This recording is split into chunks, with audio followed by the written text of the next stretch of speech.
Okay, welcome to the next edition of The Promising Creative, and I'm here with Charlie Brogan. I think I've got it right. And we're here to chat all things creative.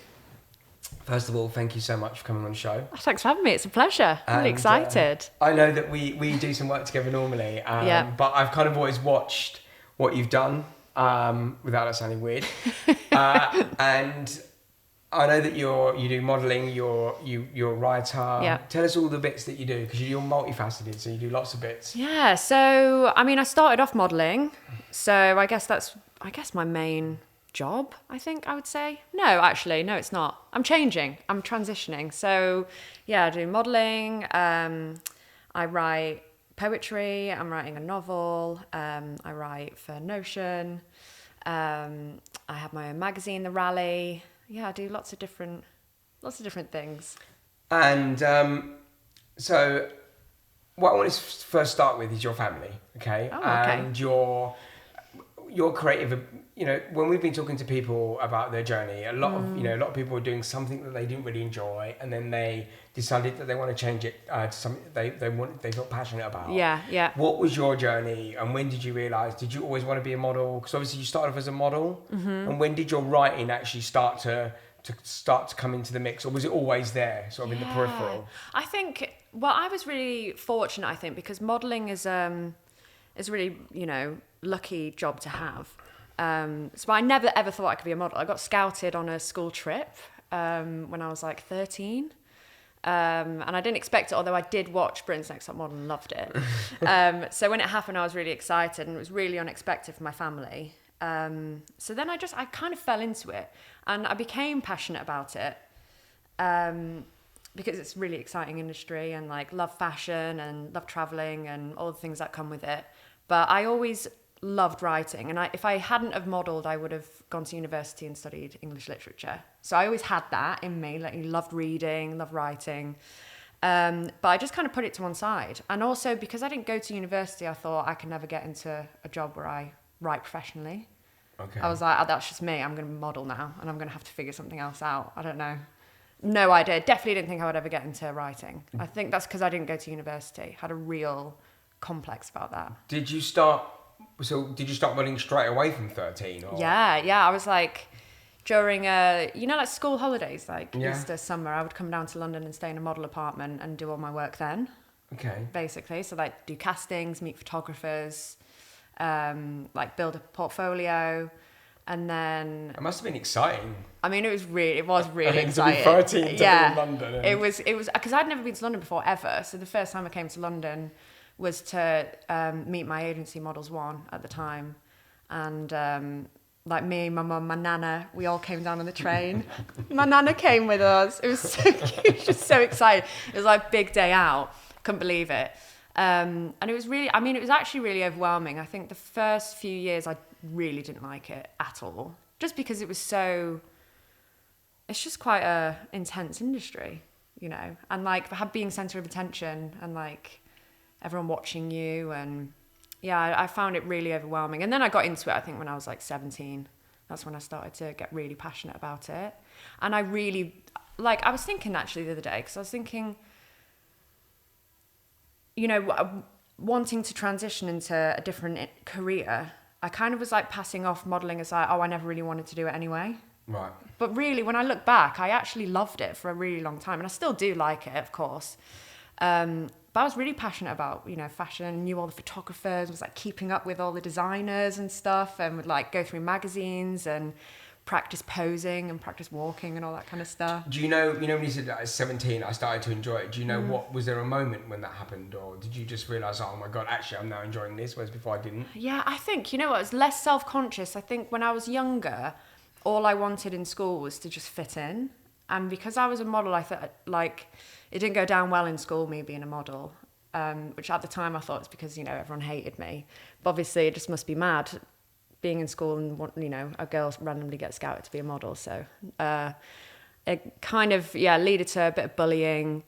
So I just didn't want to do it. I just wanted to fit in. That's just all I wanted. Right. So I, quit for about 2 years, which I can't believe. I literally just quit I got offered a job and I was like, and I can't remember what it was for, but I got offered a job and my mum was like, oh my God, you're going to be on billboards. And I was like, no, I can't be on a billboard. I don't want anyone to see me, which is ridiculous. So yeah, I quit. And then I think I just kind of got over myself and realized how lucky I was when I was 17. And I was like, let's go for it. And yeah, and then just became, I think that was the switch, was just thinking, actually, I'm really lucky. I'm going to go for it. And if people if people don't like it, not that they don't like it, but I'm going to have to accept that people might have certain feelings they about just are that. negative towards the fact that you're doing okay. Cheers, thanks for that. It's not my fault, but thanks. Exactly. So you thought to yourself, okay, I'm just going to go for it, and you did. Yeah, I did. And then did you come down to London, or was you? Where are you from? Tell everyone where you're from. Right, first. so I'm from Cheshire originally. Yeah. Fabulous. So yeah, I would come down on school holidays, and then I decided to move down to London with another friend who I'd met at my agency, and we got a little flat, and just we just went for it. And actually, thinking back, it's actually quite a bold decision to make, because I had no idea if it would go well or not, if I would get any work. And yeah, so I just kind of went all in and struggled. It goes really up and down with modelling. It's kind of like, it's all or nothing. It's like you can be working for 3 months solid and then you can have 3 months off, and quite similar to acting in that way. How were your parents when you moved down? I mean, obviously, they were so supportive. I wouldn't have been able to actually do it without them. Like, my dad used to come down with me, I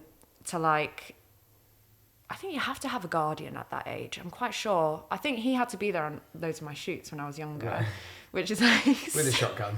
Probably. Yeah, and there was loads of times, it's really normal now, going to someone's house and doing a photo shoot, in their kitchen or something, and, it's all go, and is, getting your hair and makeup done. But when I was 14, and I'd be like, go to this house in, I don't know, I think there was, I can't remember where we went, but my dad joined, and I was I think I was in a bra, with all this crazy hair and makeup. I think my dad was horrified. What is she Bless doing? him. I know, bless him. But yeah, I think they just knew that it was a really good opportunity, because my agency was so great as well. They were really good at looking after us and kind of explained all of the opportunities that I would get. I think my parents were they were really excited by it. But then when I moved down, obviously, it's always, when you leave the nest. Yeah, of course. Mum was really upset. Yeah. Of course, it's she's gone. Yeah, I know. And it's quite far as well. It's not like it's down the road where you're. No, it's not. But I would go home all the time. And I loved going home as well. Taking back I don't know. As soon as I then would go home, it would be you've changed. Do you know what I mean? My accent and stuff had gone. But I'd also kind of love it. I'd be like, yeah, I'm different now. I've seen the world. I've gone to London. Is there a job that you remember where you were like, oh my God, I can't believe I've got that job? Or oh, yeah. Was there a particular moment when you're like... there was a job I got for Simple Skincare, where I had to fly to Cape Town for 2 weeks. And I was 19. So it was just nuts, going to Cape Town, going business class. Oh my God, I couldn't believe it. The pictures, sending to my mum.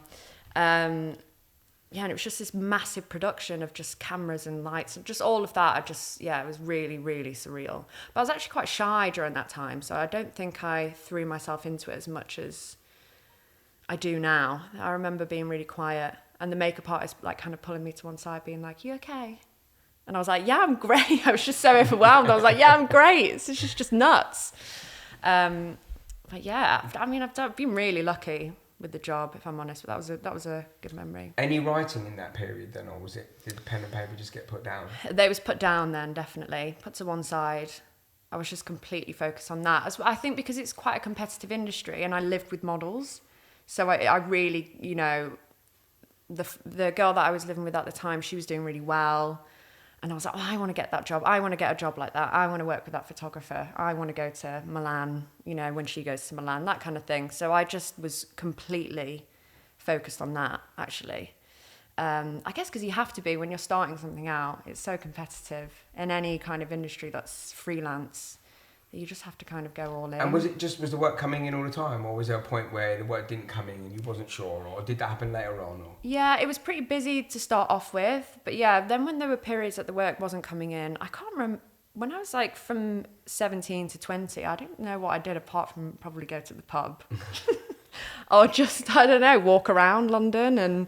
Take it all in. Take it all in, yeah, and just go to parties and things like that, as you do when you're 20. Definitely wasn't thinking then, like, what's my next move going to be? I was never savvy at a young age in that way. Okay. Yeah.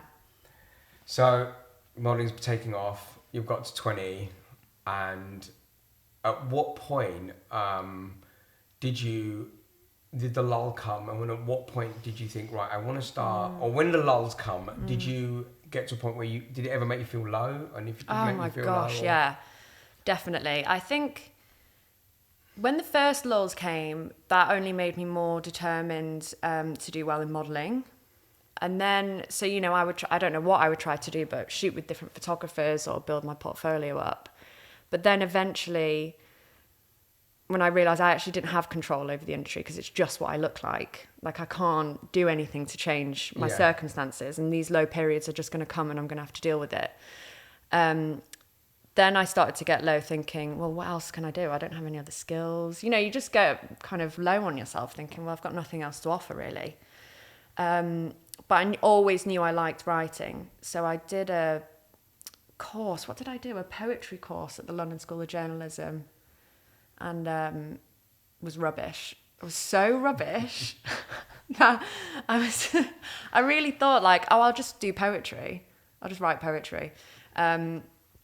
So I did a course, and yeah, the tutor she was not impressed when I'd send off my homework. She'd be like, this isn't a poem. And I'd be like, what do you mean? So then I realised, okay, well, I'm gonna have to really dedicate some time to this. So that's when I started taking it more seriously. And what age was that roughly? 21. 21. Yeah, that was the big change. And because I was speaking to someone earlier about this, you know, like to do with like Instagram and likes and kind of associating the likes to being successful or not. When you said that you were like feeling, okay, so I'm not busy, it's just to do with my face, like I can't do anything about that. How did you process that? And how did you get around that mindset? Or where did you get to the mindset where you could say, actually, it's okay? Yeah. Because it can't just be something that you just do immediately. No, it's not. Definitely not with what, I mean, in terms of what, like accepting what you look like. Is that what you mean? Just that kind of just accepting that I'm not going to get that job, not because of any reason, just because you are what you are. You get picked for jobs and you don't get picked for jobs. Yeah, exactly.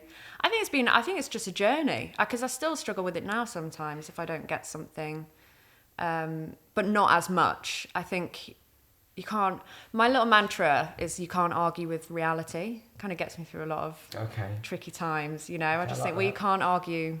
Yeah, you can't argue with the reality. That's just how it is. So you either get trapped in those kind of negative thoughts, like, oh, well, you know, there's nothing I can do, and I'm this, I'm that, I'm this, I'm that. I got to the point where I was like, well, that's not going to change my reality. So just, I don't know, move forward in a positive way, which is easier said than done, you know, and you just say to someone like, well, just think positively. Yeah. Okay. It's like, okay. I'll turn the switch on. Yeah. Oh, there it is. No, it's hard, but I think it's just like anything, it's just practice, I think, doing it over and over again. When those rejections come. When you were doing your poetry, did you, and you started to put some more effort into it, was there a moment when you thought, okay, actually, I can do this. This is okay? Yeah, I think there was, but sadly, I actually think the moment only came from my writing because I think I basically had a real complex about the fact that I didn't go to university, and that I worked in an industry like modelling where obviously the kind of stereotype is that you're like a dumb model. So I had this... Just so far from the truth with you. But I had this real complex about myself that like maybe I can't, I don't know, like not smart enough to be in those industries, and I don't have a degree. So I think it actually took kind of some sort of recognition on social media when one of my poems kind of went viral. that I thought, oh, right, people do quite like, I don't know, people might want to hear, not what I have to say, but there's a response and maybe you should keep going. I think that was the shift in that. And I've been trying to train myself not to just keep going off that Insta validation, to keep going. Yeah. But that is, I think, I think you need permission to take yourself seriously. And sometimes other people need to give you that.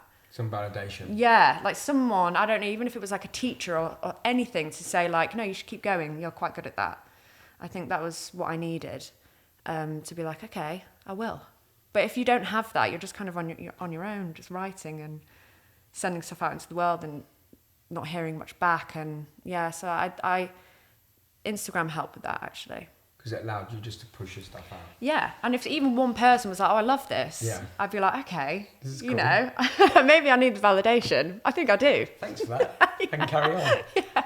So obviously you're doing now, you're modelling, you're doing your poems. Yes. Is there anything else you're doing at that moment in time? Right now? Oh, no, at not that right point. now, at that point. When you think back. Because obviously modelling was bringing in the money. Yeah. The poems or the writing was allowing you to express yourself. Yeah. You had an outlet while you were doing your job. No, I don't think there was. Actually, that's when I started. I started the rally in my mid-20s, the magazine that I ran.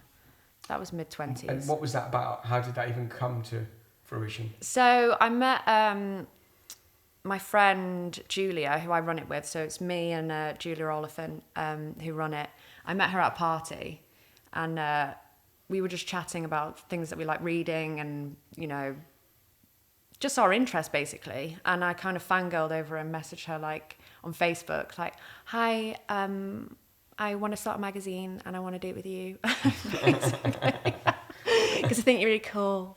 So then I don't know how we even started it. We kind of sat and brainstormed, because I think she was like, so what's the magazine about? What do you want to do? And I was like, I don't know, I just want to start a magazine. Just want to put something down on paper. Yeah, print it. yeah, exactly. So we brainstormed a lot, like, okay, maybe we'll be a magazine that responds to art. I don't know, we went through loads of different things, like, when you know, maybe we'll write about this, and then realised didn't know anything about art, so it can't be that. Then it turned into like a magazine kind of similar to like Refinery 29, like trying to have our fingers on the pulse, like the news cycle, and do response pieces to what was happening at the time. But then we realised there's only two of us, and we both had jobs, and we were trying to keep up with it. We were like, what's going on at the minute? I don't know. Which is really difficult. So then it turned into a kind of seasonal magazine where we just take on different issues. That's as it is now. We kind of tackle an issue per issue. Okay. And kind of deep dive into different subjects like desire, or the last issue was crying, or wine. And we just kind of go in on different subjects.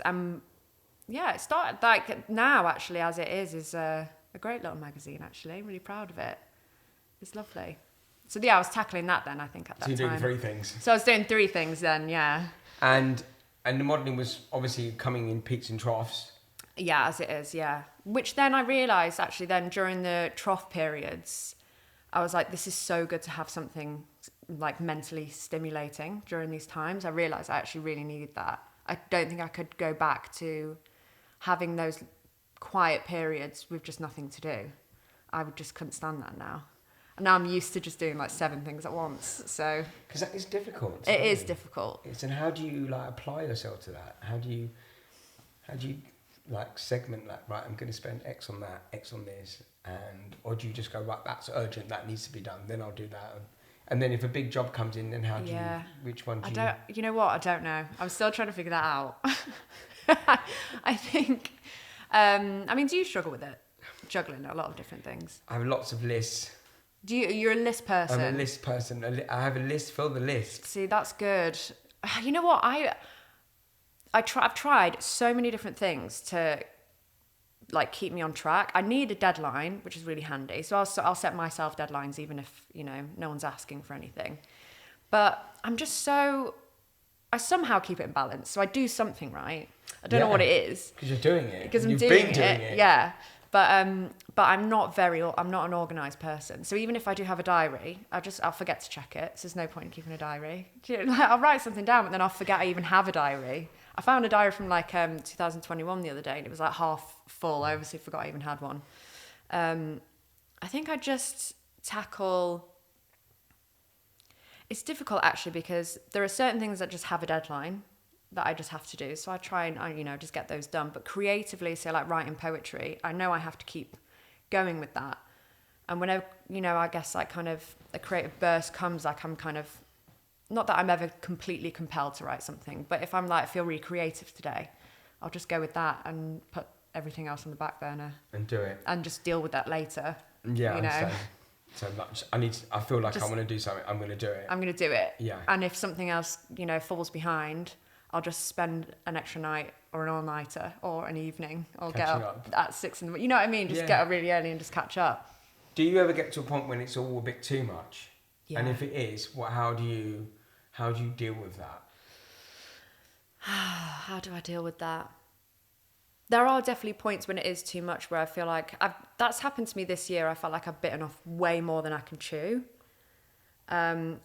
Basically, over the pandemic, when that hit and all my modelling work went, I realised I was like, I'm so not a key worker. So I don't have, I was like, oh my God, if that's gone, I don't know what I have to do every day. Do you know what I mean? So I applied to loads of things. I was like, right, I'm going to apply to a master's. So I applied to get, start studying for a master's degree. And I'm going to apply to this thing and this thing and this thing. And I did all of that. And now I'm doing all of those things. Simultaneously. Yeah, at the same time. So this year especially has been like, oh my gosh, I don't even have time to think or like, especially socialising. I find that quite difficult. I've got little time to socialise at the minute. And that does become difficult. I do get a bit stressed. And I think just when it hits that point, I think I just take something off the list. Just take one thing off that can you don't have to be doing something all the time. Yeah. Yeah. There can be like if something has to give, it will give, and you can give. I've done it. I've pressed Control A and just deleted all my emails in my inbox. Have you? It was so amazing. I was like, gosh. they're all gone. Oh, Clean my inbox. And I was like, if it's important, someone will email me back. Exactly. It's that, isn't it? You just like it's such a revelation. It's like, delete your inbox. That's quite scary. Yeah, I just went Control delete. Done. Did you? Yeah, done. Let's start again. And the relief. Yeah, the relief. Yeah, because that's the thing. I think we put so much pressure on ourselves, but actually you can manage it. And if it's really important. So like when you're feeling stressed or you're feeling like mentally and physically under pressure, you take stuff off the list. What else do you do? Do you just take stuff off, or is there anything you do that's good for your mental health or your well-being or your physical well-being? Yeah, you know what? It's annoying because if anyone said this to me like a year ago, I'd be like, don't ever say that to me again.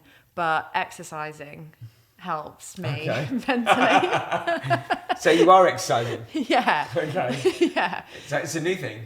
It's quite, yeah. I mean, I always kind of did it generally, but more for like, with modelling, it'd be like, the pressures of keeping in shape or whatever. But now it's definitely like mental health, get up in the morning, just move my body in some kind of way really helps. And just kind of get back into my body rather than just like floating around outside of it thinking everything's so hectic. Yeah. Like actually getting back inside my body and do something fun as well. Like I go and do these gym classes, which is like a trampoline class. So I just bounce around on a trampoline and feel like silly. Do you know what I mean? And just Sounds have perfect. fun. Yeah. And I feel really back inside myself. So that's definitely one thing. And then just doing something creative, even like, I don't know, writing for myself rather than an audience or, for work, or even creating something like, I like collaging and like, ripping bits of magazines up and just something that feels creative and mindful, I guess. I'm going to try and get into meditating. That's my new thing. I've decided. I'm going to try. But it's one of those things where, again, you have to practice it, don't you? Yeah, and I think also sometimes it's just a matter of wanting to say, right, actually, I want to do something better for myself. Yeah, I want to do something exactly. that's going to make me feel better. It may Yeah. not be that, but I've started down the journey and it may take me somewhere else. Yeah, exactly. So you're now exercising, you're doing stuff that's a bit more fun, and you Yeah. write for yourself and not for anyone else. Yeah. And that helps you. Yeah, it does. It does, definitely. And then also maybe just having fun.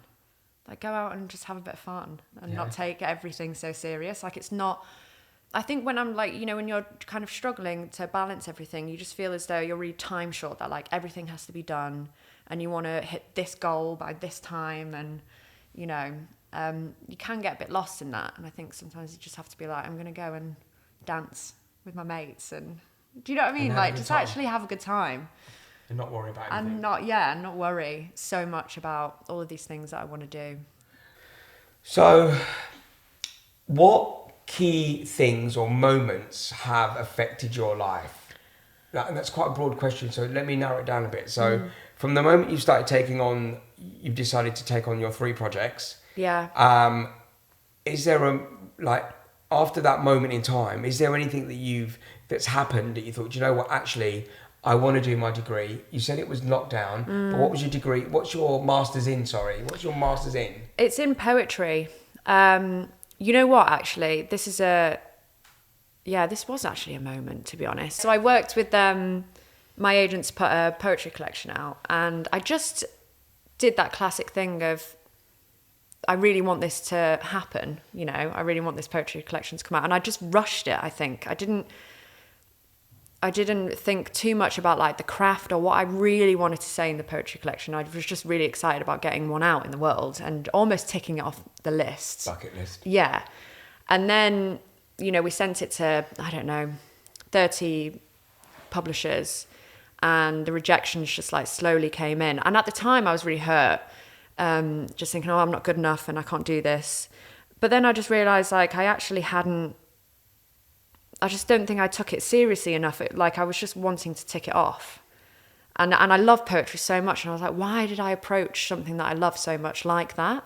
Like it was just, something to get done. So I decided to study poetry at master's degree.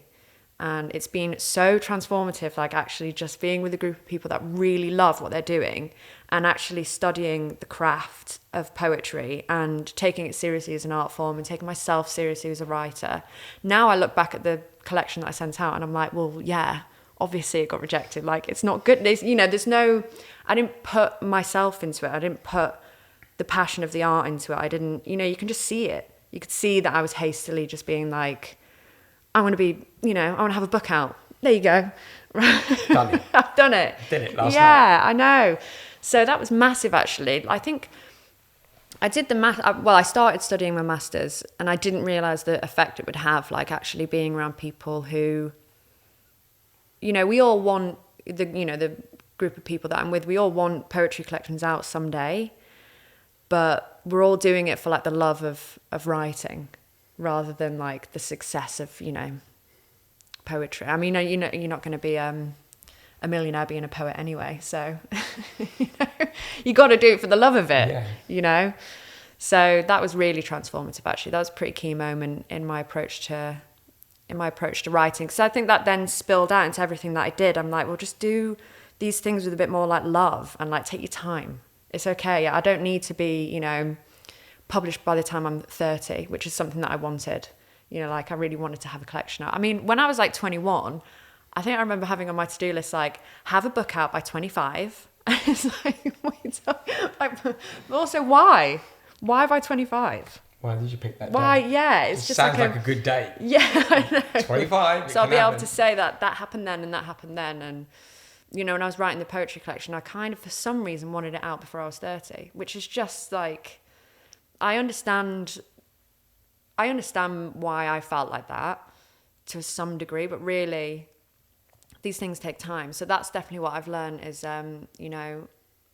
these things might not happen for a really long time, but as long as they're good, as long as, I've really... As long as you're feeling the passion is what you're saying, and taking your time and giving it what it deserves. Yeah, I think especially with social media, there feels like such a rush to be like successful. You know, you're seeing other people. I think that was a big influence, like scrolling through Instagram and seeing a writer I know, she's got a book published and it's on a bestseller list, and oh, you know, that person's published here and that person's published there. I think I was like, well, I want that. I want it now. I want it now. Which because is social media in a snapshot, really, isn't it? It really is. So I think that has been the most, probably, I guess, in terms of key moments, that's been quite transformative, because I'm just like, slow down. It's fine. And that's come, would you say that's come with age or time, or what's caused that mindset? Just the fact that it failed and then you went on to another course and then you had time to look back at it, and now you apply that to everything you do? Yeah, I think it's that. I applied that kind of mindset to everything I do. Just make sure, you know, if you want to put something out in the world, just make sure, not that it's, you know, not make sure it's good, but just really work on it. Do the best you can. Do the absolute best you can, and don't rush it. And I think maybe it's being over 30. Once you've got over being 30, like whatever that was, I actually don't think I freaked out before. You know, when you hear everyone, you know, freaking out before they're 30, I thought I was really cool about it, but I wasn't, because I definitely was like, I want these things before I'm 30. And now I'm over 30, I'm like, well, nothing changed. It's no big deal. Didn't lose an arm. No. And it's fine. So if it takes 10 years, if it takes 15 years, that's how long, you know, these things take. And you're talking about, so it's quite interesting, because obviously you've been doing loads of different things, and all the way through this whole time you've been doing your modelling. Is there something that would stop you from modelling? And what is your, have you now got your ideal dream job? Has it started to become, it's moulded in your brain what it should be? Yeah. And what was the process to get to that? And when did you realise, actually, this is now it? I'm going to still do that, but I want to get rid of it as soon as I can, because I want to do X. I think the place where I want to be is to be able to not depend on modelling financially, and be able to write professionally, essentially, and have that as my job, I guess. I mean, it's I've kind of chosen to go from one really competitive industry into another, where it's, you know, going to take as much time as it did with modelling to break into it. I think, hang on, let me think. Take your time, because it's an interesting question. I know, it is really interesting. I don't know if there was any moment that changed. Because sometimes I find that when them moments have happened to me, I've been thinking about them, been thinking about doing something, and then all of a sudden, it must be in the back of my head. I think, oh, actually, yeah, I'm going to be doing that. I'm now not going to do that. And that can take years. Yeah, I know. To make that transition from, right, I'm not doing that, but I can't just stop everything today. No, you can't. I know. I wish I could. Yeah, I know. And the thing is, I really, I enjoy modelling, but I've done it for such a long time. I've done it for like 17 years now. And I've got so much out of it. And I think it probably came a few years ago, maybe like 3 or 4 years ago, where I thought I would love to just write professionally. That would just be amazing. And it's probably because it's so mentally stimulating for me. I love it, and it's my passion. And with modelling, even though it's a lot of fun, like, I don't have to, I mean, my input isn't really that important on a set. I'm not creating the shoot, I'm not creating the idea, I'm not, getting the team together, I'm not editing the pictures, I'm just really kind of like a prop in the setup. So I don't really get creative release. Basically. Yeah, exactly. So I wouldn't say prop, but you're part. Well, yeah. Stand there and do nothing. Well, that's essentially it. But yeah, I understand. So you're like, I want to write. I just need some sort of, I need to. Do you have an ideal job then? Do you know what that is? Or an ideal kind of like, can you visualize that? I can visualize it. I feel my ideal would be to have, to write poetry collections and have poetry collections out, and maybe teach creative writing, and to maybe write some novels. I see that in my future. But the transition's it's going to happen for a while, I think. It's going to, take some time. You can still take modelling on. Yeah. But I guess, do you look at it and say, I've got to earn X, and once I've earned X, I can just do that? Oh yeah, for but the month, or is it like no? When it keeps coming, I just keep going. Or yeah, I think if you got bombarded with loads of modelling jobs, would you just keep taking them? Probably. Okay. So then I can just save up, you know, and just be like, okay, maybe if I ever had, I mean, that is like dreamland. If I could have enough, you know, cash to just be like, okay, well, I'm going to take loads of time off from right now. But it's never that, because the industry's, I mean, I feel like every industry is kind of struggling at the minute, you know. So as long as I can pay my rent and have time to write, I'm happy. I feel really lucky, you know, like, because a lot of people that want to get into these, you know, creative industries that need to work at the same time to break in, modeling's actually really lucky because, you know, I'll have like 2 or 3 days a week free to write, which is so lucky, really, because a lot of people might have to, you know, work full time. 40 hours a week. Yeah, and then try and write in the mornings or the weekends. So I know that actually the position I'm in is so lucky. So I'm like, just keep it. I really wanted to stop modelling a while ago, and I was like, I'll just quit and, you know, take my mind out of that. And I thought that quitting would be some sort of like release that would push me into whatever it was that I wanted to do. But I just don't think that's reality. I think I'm really lucky. Do you know what I mean? I'm really lucky, like, just keep Sometimes you take it for granted. It's just when you look back at it, actually, it's working well for me. I'm going to just crack on with that. Just crack on, yeah. Keep going, because it's good, you know? The question is what keeps you motivated? Like, because you've got to get up in the morning, you've got to, you know, like, it's hard when you're doing something that you know is good, which is your modelling, but it's not ultimately what ticks your floats your boat. But what motivates you? You know what? That's a really good question, isn't it? Because it changes. I think what motivates me, actually, the first thing that came to mind when you said that was, I think, just reading, I don't know, watching other people thrive creatively keeps me motivated, because it's exciting, isn't it? To see other people, like, I don't know, creating, and I'm like, I don't know, it's almost like visualizing, you can put yourself there. So that kind of keeps me motivated. I think I can see where I want to be and see what I want to do. And I'm always inspired by amazing writers, and that keeps me motivated, because I just want to get better.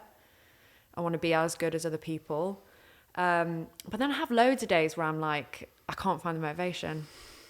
Honestly, like, I think it sounds really nice being like, oh yeah, these things keep me motivated. But I have loads of days where I'll just be like kind of sat on the sofa. I'll be like, right. You know, like, I'll just get a rejection in my inbox from a magazine that I've submitted to, and I'll have a rejection, and then I'll be like, right, I've got to write today, and then think, but what's the point? Because, you know, you can get really down on yourself. And nothing's think, nice about rejection. No, yeah. Nothing is not. It's like, oh, it's great. Let's get rejection put on the list. Yeah. And when you get that and you don't feel motivated, what is it you do? Do you do exercise? Is that when you go, right, I'm going to exercise? Or do you just go, do you know what, I'm just going to... That's made me sound really annoying, hasn't it? Being like, I exercise when I feel no. No, not at all. Like, because... No, but I don't. No. I run up and down the stairs. No, like, what do you do at that moment when you're feeling like shit? I probably talk to my mates, you know. Okay, good, yeah. I do, yeah. Because I just think I'll have like, yeah, I'll just probably chat to my mates. And not all the time, because you don't want to be that mate that's like, oh, tell me I'm great, you know, so I can keep going. But I will, you know, just talk to my friends about, you know, maybe how I'm feeling, or I'm really not feeling motivated today. I think that really helps. I think you've got to be able to talk to your pals about where you want to be and how you're feeling, and so yeah, or just have a chat with my mates and feel good, and then be like, all right, keep going. What else makes me motivated though? Because there's got to be something. No, that's it. So we won't get the pause in. We just be like, no, that's it. That's what gets me motivated. It's a really tricky question, because it is. It's like we're all human, so like we work hard. I know. And then it's like getting up and being motivated on a Monday morning is difficult. It's really hard. It is. How do you stay motivated? Really difficultly on a Monday morning, but sometimes I just think, do you know what? I'm really happy. I love my job, so I'm going to get up and I'm going to go work. Yeah. Doesn't mean that I'm raring to go. I've jumped out of bed and I'm singing and I'm completely like. Because life isn't like that. No, it's not. Life is difficult for us. We have to... Yeah. And I think also when you are... Like, I guess because you've got to earn your money. If you're not busy, you don't earn money, then you're not paying your rent. That causes its own stress and its own problems. And yeah, that's true. I think you said it earlier where you said, you know, people think it's very glamorous being, freelance, and I know. Yeah, it's actually, that's another good motivator actually, which is really just like kind of realistic. Is like, well, I've got to pay my rent as well. You know, that's kind of just the reality of life. It's not. Sometimes it's not the sparkly kind of like, oh, I can see my goals and, you know, I'm going to be this. I think some of the motivation is just like, you've got to crack on today, love. Like, you've got to get going because... The lights need to be paid to be turned on. Yeah, you can't just wallow too much. Like, there's no, you know, there's not enough time. And sometimes you need it. Sometimes I do think as well, though, you can't just be steady, feeling like you're killing it and feeling like you're constantly creative and like you're buzzing to get stuff done. I think sometimes you need periods where you just feel a bit like it doesn't exist anywhere to be constantly. It doesn't. I don't know who that person is. Yeah. I'm sure even the best people that have the greatest jobs in the world are like, okay, I can't be bothered to get out of bed today. I know. I'd honestly, if they were constantly buzzing, I'd be like, you're annoying. Yeah. How dare you? So when does your master's finish? How long have you got left on it? I've got another year. I've just finished my first year. I've got one more year. And then when that's done, are you going to go back and attack stuff that you didn't do well at before, you were saying? You're going to submit more work? Yeah, I'm going to try round 2, try and get a poetry collection out there. That's what I'm going to try and do, which I think is it possible? I think so. I've definitely taken myself more seriously, which I think is key. I think that's the key thing. And modeling's in the horizon. Would you take any, like, if there was a presenting job or anything like, would you? No way. No? Oh my God, are you joking? Oh my God. I had an audition years ago. Oh my gosh, what was it? It was to be the presenter of something for like Fred Perry at this festival. And I don't know who I knew that got me in. I can't remember now, but they were like, oh, I've put you up for this thing that you need to go. And I went up to Nottingham, got the train up to Nottingham to do an audition to be a presenter. And it was, I can't even tell you, it was so, I had to interview this like imaginary band.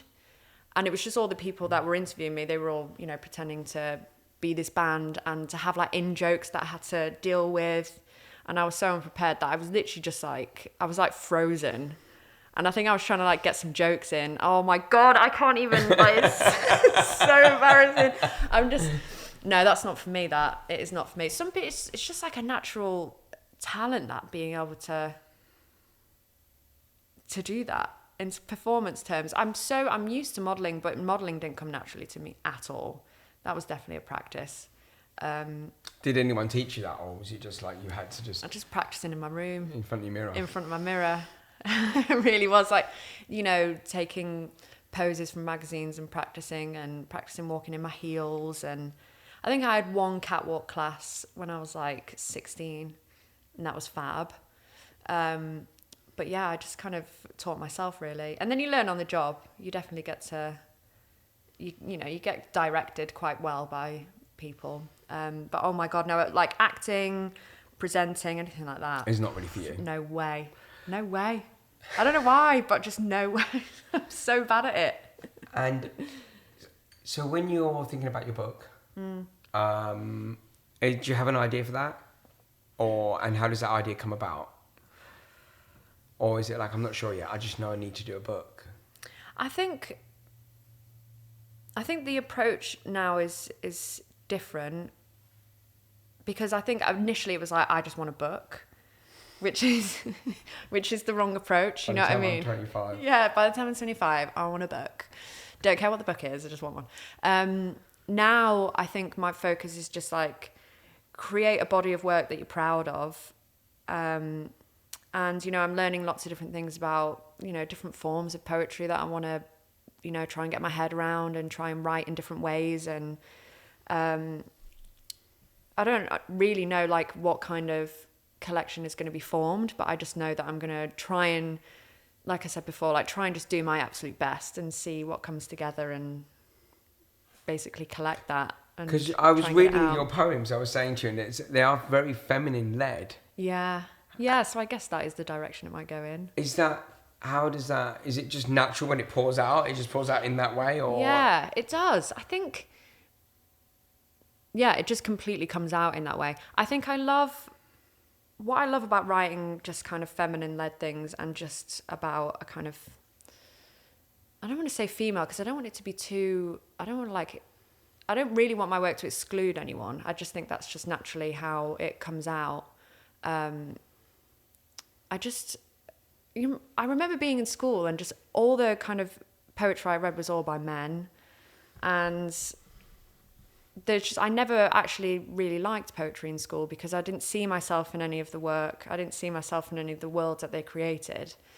So a part of me, it's natural. It just, because I'm writing about my experiences of just life. So that's just how it comes out. That's what it is.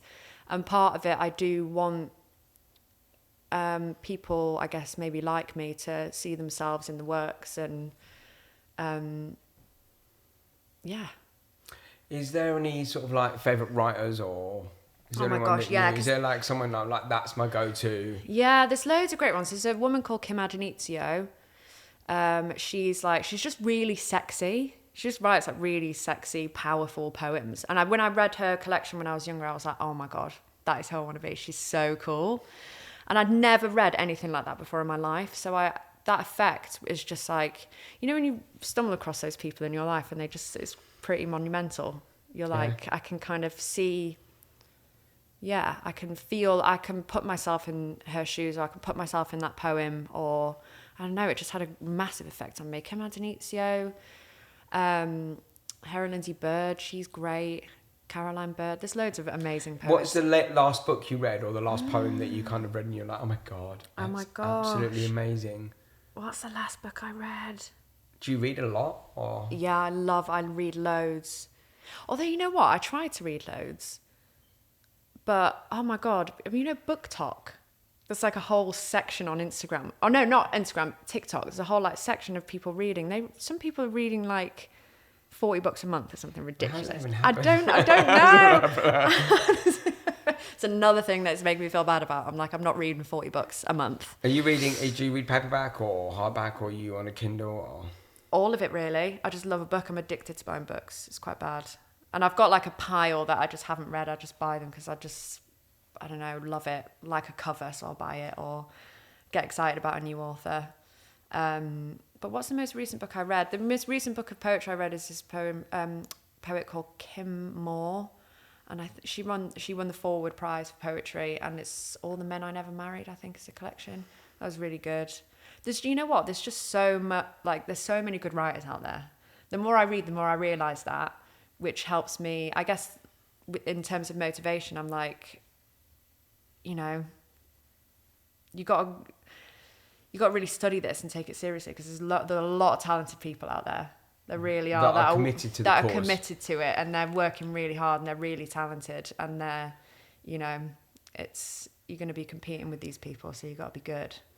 Yeah, and I think also, like, they're not necessarily adversaries. They're people that are good at what they do, so they help you raise the bar. That's it, exactly. Like, and it's constantly being raised. Yeah, and that's good for everyone. Yeah, it's exciting. Yeah, once you don't think of it as being like, oh my God, they're my direct competition, I hate them. Yeah, exactly. And it's difficult to do that. It is. I know it's difficult to not be jealous as well.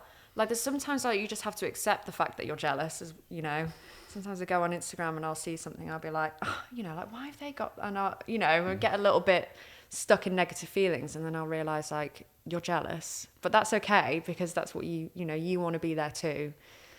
Can actually be quite a healthy emotion, jealousy, because it kind of, I guess, directs you to what you want. Yeah. Do you know what I mean? Yeah. But I think you just need to, you see it as something inspiring when you see other people doing well. You know, like the bar's there, let's go to it as well. And yeah, like from today's conversation, I've realised that there is a lot of people writing poetry. I'm gonna have to get into it a bit more, because I've been reading yours, and I'm like, okay, that's really like, because you can fall into it and then just read another one, and they can be short and not very long, and so for me they're good to read. So I guess I want to sort of like touch on the last sort of points, which is what a kind of question I've kind of been asking everyone, which is like, what is your advice to people out there that are creative, that want to get into what you're doing or just want to be creative, and in the same breath, what would you say to yourself back, maybe not necessarily 13 or 17, but at an age where you're like, right, do you know what? I'd give this advice to myself now. Yeah. And then hopefully other people will take from that. Okay, well, what I would say to myself, I think, is take yourself seriously. I think that's the biggest lesson I've learned. You know, don't take yourself seriously and just be really serious. And, you know, I don't mean like that. But I just think I spent a lot of time, you know, not thinking I was good enough and being really self-deprecating, or, you know, being self-deprecating as a means of like self-protection, I guess. Like, I wouldn't really knuckle down and try and actually, whatever I found my passion was, you know, it transpired it was writing.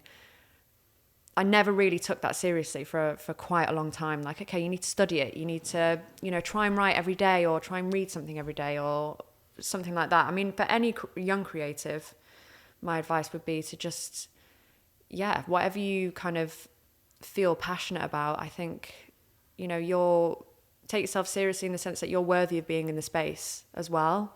You know, like you can get there. It's going to be hard work. But, you know, just go for it and, you know, really like just knuckle down. I think that's what I would definitely say to myself. Instead of trying to tick stuff off the list. That would be another piece of advice as well. I would definitely be like, don't just try and tick things off the list for the sake of it, because you've seen, I don't know, someone has, you know, achieved something and you want it too. You know, I think just take it slow, take yourself seriously, and also just like have fun. Because when you're fun, everyone can feel it in your work and what you do, you know? Like, that sounds really contradictory. Take yourself seriously, but also have fun. But that is exactly what I would say. Enjoy your life, basically. Enjoy your life, yeah. Because it'll all go into your work. And don't try and tick things off too quick. Like, don't try and get on the Forbes 30 under 30. It would be nice for you, and whoever you are, I'd love that for you. But like, you don't need to. Do you know what I mean? Just have fun and make things. Amazing. Basically, yeah. Thank you very much for coming on board and sharing your thoughts.